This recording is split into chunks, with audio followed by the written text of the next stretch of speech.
Good morning. I'm Miss Susan, and I'm here with my Storytime friends, Miss Crystal, Mr. Jonathan, Miss Lisa, and Miss Michelle. And today will be all about Hanukkah. We're going to read Hanukkah books. And I have a fun felt story to share. There's going to be a song about Hanukkah. And I have a Hanukkah craft to share. So can you guys get started?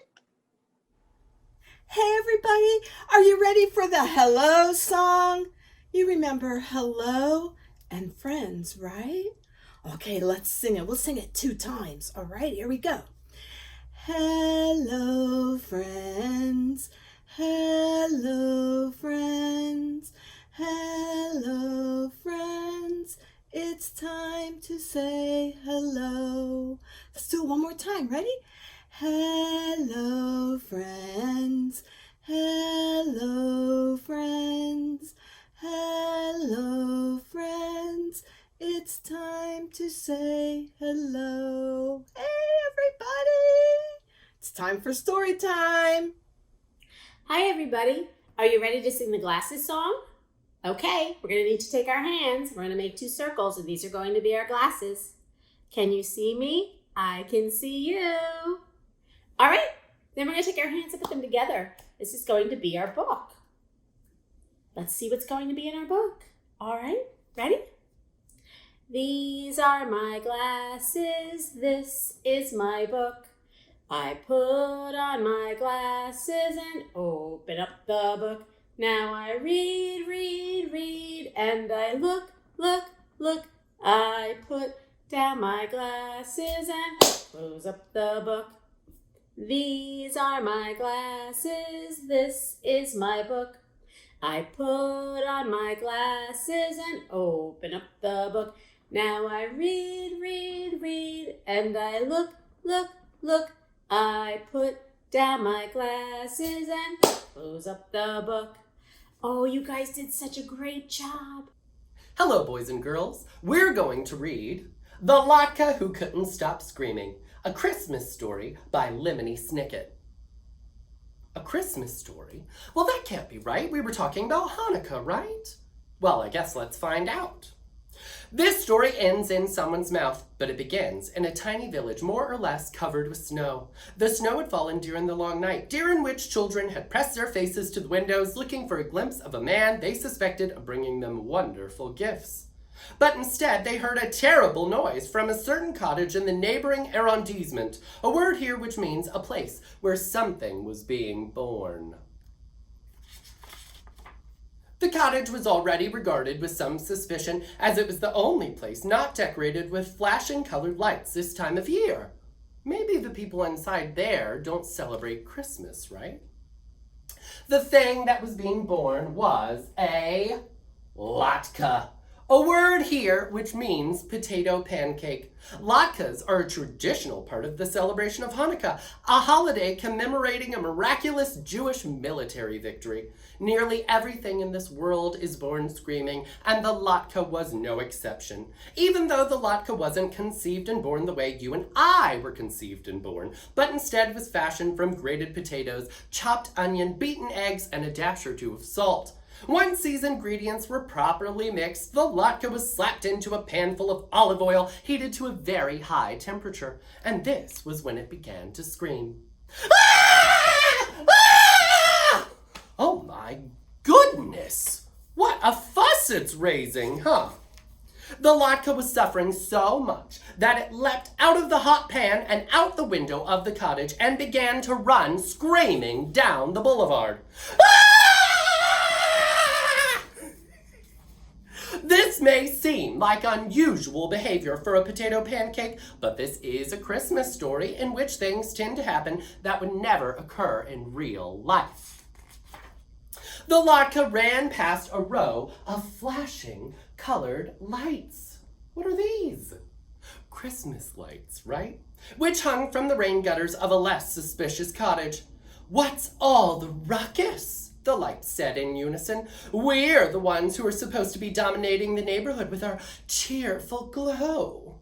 I was just thrown into a pan of hot oil, said the Latka. Can you believe it? Well, yes, but we can't imagine why, said the flashing colored lights. Because I'm a latke, said the Latka, and the olive oil reminds us of the oil used to rededicate the temple following the defeat of Antiochus at the hands of the Maccabees. The oil was only supposed to last for 1 night, but there was a miracle and it lasted for 8. Plus, frying makes my skin crispy and brown. So you're basically hash brown, said the flashing colored lights. Maybe you can be served alongside a Christmas ham. I'm not hash brown, said the Latka. I'm something completely different. Ah! Ah! Oh my goodness, he is raising such a fuss, isn't he? The Latka rounded the corner and found itself face to face with, what's a candy we associate with Christmas? With a candy cane, which wrinkled its red and white nose at the Latka in distaste. I'm trying to sprinkle the night air with my peppermint scent, said the candy cane. Your mouth-watering smell, not to mention all of that yelping, is spoiling the effect.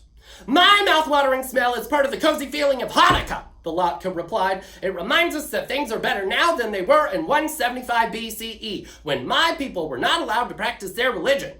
In order to study the Torah, they had to hide out in caves, and when they heard Greek soldiers approach, they pretended they were gambling with a small spinning top called a dreidel.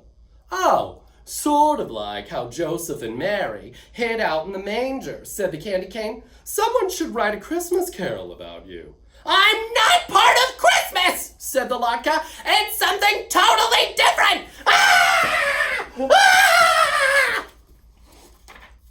Oh my goodness, he's very loud, isn't he?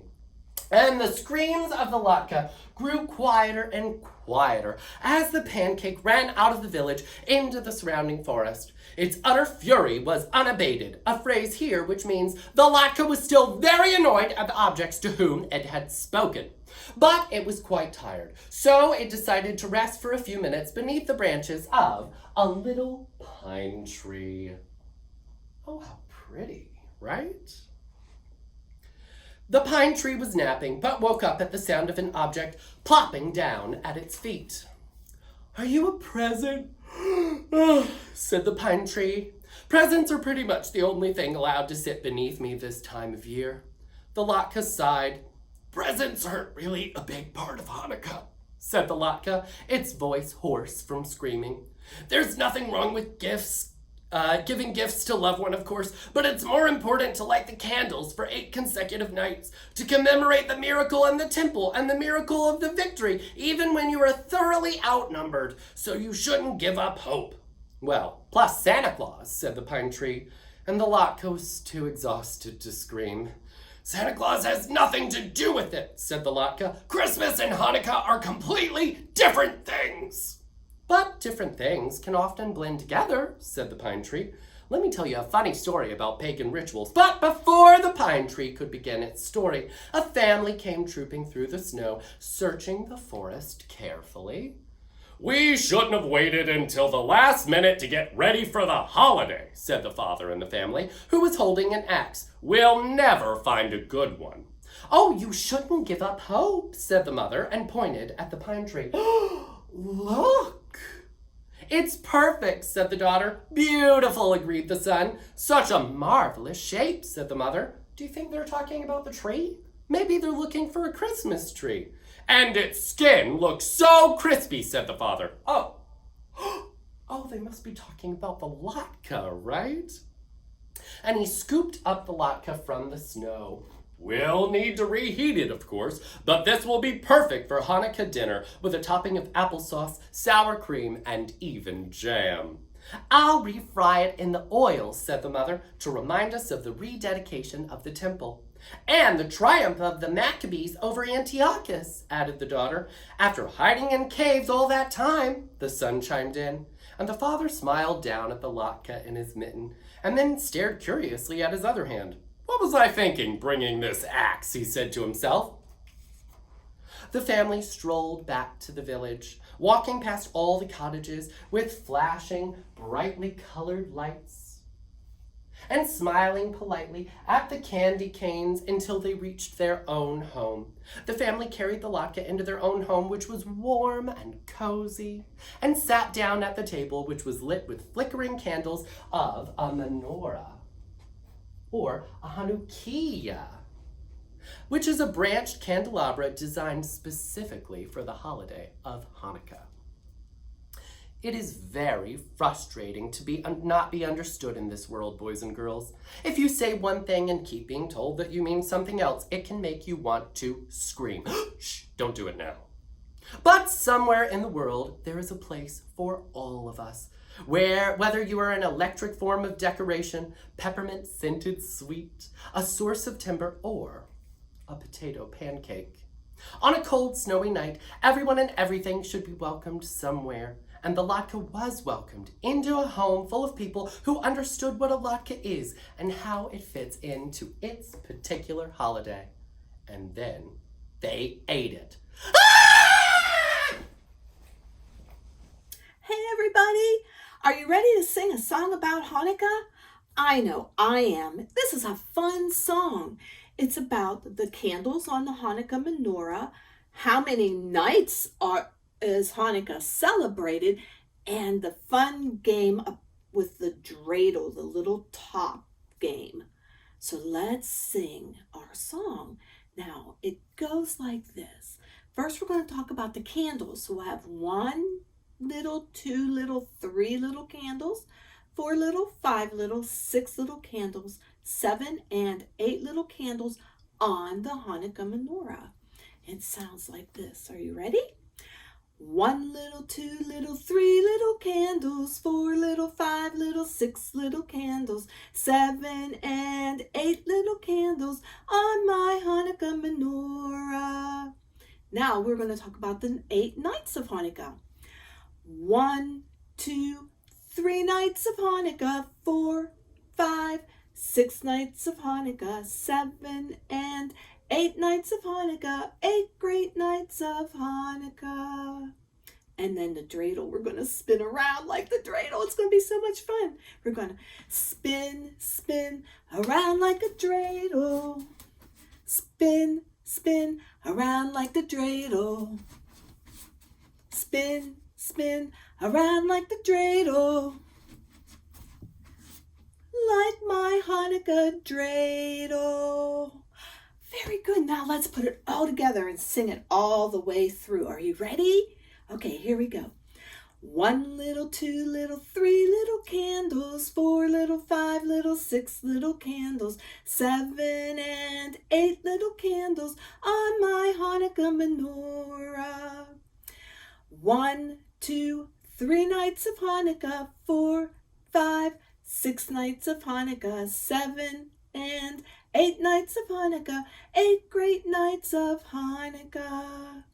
Spin, spin around like a dreidel. Spin, spin around like a dreidel. Spin, spin around like a dreidel. Like my Hanukkah dreidel. That was so much fun. Thank you for singing and spinning with me. Then we also have in our easy readers, this one is called Queen of the Hanukkah Dosa. Meet the Latkes. Simon and the Bear, a Hanukkah Tale. And this one was my favorite, Hanukkah Bear. Maybe it's because I love teddy bears. This was a very cute book. If you have a chance, stop by the Osceola Library. Check out some books about Hanukkah. Not just these, but we have others as well. Hope to see you soon. Happy Hanukkah. Hi families, we're celebrating Hanukkah. Yes, we are. And my craft for you today is to make Stars of David, but through watercolors. That's right. So if you were able to stop in the library, you may have picked up one of our activity packs that includes a similar instruction sheet like this, and inside of it will contain one of these right here. this right here is just regular watercolor paper, and I printed it with a inkjet printer. So it's kind of, the ink is a little water soluble. Okay, so you'll have two things. You'll have the instructions and this. Now, something that you need to provide for at home is, if you can see it, I have a pan here filled with water. You're going to need scissors. You're going to need 1 or 2 strings, because that's what you're going to hang your star up with. And if you want to, you may want some watercolor markers. If you have Crayola markers or anything that's easy cleanup for kids, you'll want those, because they'll bleed once they hit the water, for that, because that's what's going to make our watercolor effect. Now, once you get your stars out, the kids can, you can either put them in the water just like this, because this ink will bleed, or you can have them color them. And I colored mine here with a little bit of blue and some yellow marker. And you don't even have to wait for it to dry. Once you do this part, then let the kids set it down here in the water. And hopefully you can see this. You're going to start seeing the water make the colors mix a little bit, and you're going to want to leave it in there for about maybe 15-20 seconds like that, to make sure that the paper is really wet, because that's what's really going to make the colors bleed. Now, once it's in there for about 10-15 seconds, you're going to make sure you have your paper towel set up, because you're going to lift this out. Yep, got some colors in my water too. And you're going to take it over here and you're going to set it on your paper towel. Now, you're not going to want to dab it. You're not going to want to take another paper towel and dry it. You're going to just want to let it sit there. And it can take anywhere from maybe 2 hours or longer, depending on how long and how much water soaked up into the paper. But once all of that is dry, it's going to kind of look like this. Isn't that cool? Yes. Now, this is when you're going to need the scissors. You're going to take your scissors and you're going to cut out the stars and make them the shape of the Star of David, which is the 6-pointed star. Now, the 6-pointed star, it's 2 triangles that are placed on top of each other in opposites, and that's what makes the Star of David. Now, once you cut them out, now I have tons of them here on my table that I made. I had lots of fun practicing with these. Here's some that I made with blue and yellow. I think these are really pretty. Here's some that I just left with just different colored blues. This one I didn't cut out quite yet. More different color blues. This one I didn't leave in as long, so it didn't really soak up a whole lot of that. But this one here, I cut out my little hole so that I can have the center as well as hang it from my string there. And it's just 2 of them put together, back to back, so that the pretty side, the pretty watercolor side, faces out. And when you hang this, you'll be able to see both sides of your beautiful watercolor star wherever you hang it. Isn't that so much fun? And you can do all kinds of other things with these, because something I'm going to do with my Christmas tree is the leftover paper that I had from the edges of this. Let me show you something. And I pre-did these. I colored this one here with pink and purple, and I put it in my water and I let it bleed. So it kind of almost looks like the Cheshire Cat pattern. This one here, I just did it red and white, and it looks like almost like a candy cane that somebody has already been sort of nibbling on a little bit. And I'm going to tie these around my tree and make a garland on my tree with that. So you can do all kinds of fun things with watercolor paper and markers and your inkjet printer. So I hope you try it out on other things, and I hope your little Stars of David turn out beautifully. I hope you have a wonderful holiday season, and for those of you who celebrate it, have a wonderful Hanukkah. Oh no, it's time to say goodbye. So can you wave them high? Wave them low. Now it's time for us to go. Wave your elbows. Wave your toes. Now don't forget to wave your nose. Wave your lips. And wave your tongue. Now blow a kiss with fingertips. Wave your ears. and wave your hair. Now wiggle your derriere. So wave your chin, wave your eyes. Now wave your hands and say goodbye. Goodbye. Happy Hanukkah. Thank you for joining us today. See you next time.